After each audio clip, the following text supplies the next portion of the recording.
মোদির অপারেশন সিঁদুরের পর বাংলায় প্রথম সভা।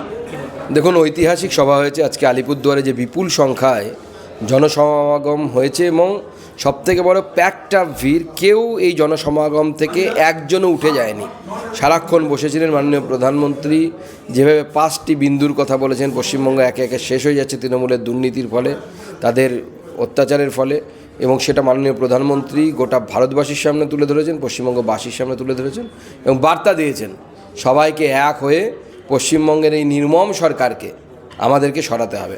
আর নেই দরকার এই নির্মম সরকার। মোদি আরেকটা কথা বললেন যে বিকশিত ভারত হতে গেলে বিকশিত বাংলা হতে হবে। না, সে তো অবশ্যই, কারণ বিকশিত বাংলা না হলে বিকশিত ভারত সম্ভব নয়। কারণ বাংলা হচ্ছে ভারতবর্ষের ইন্টেলেকচুয়াল এবং কালচারাল রাজধানী। ভারতবর্ষের বৌদ্ধিক এবং সাংস্কৃতিকগতভাবে যদি রাজধানী বলা যায়, যেমন ফিনান্সিয়াল রাজধানী মুম্বাইকে বলা হয়, সেরকম বাংলা হচ্ছে কালচার অর্থাৎ সংস্কৃতি এবং বৌদ্ধিক রাজধানী। তো স্বাভাবিকভাবে বাংলার বিকাশ না হলে সব ভারতবর্ষ বিকশিত হবে না। বাংলার বিকশিত হওয়া দরকার, তার ফলে ভারতবর্ষ বিকশিত হবে এবং সেটা নরেন্দ্র মোদী সরকার এলে হবে। নরেন্দ্র মোদী সরকার এবার বাংলায় তৈরি হবে।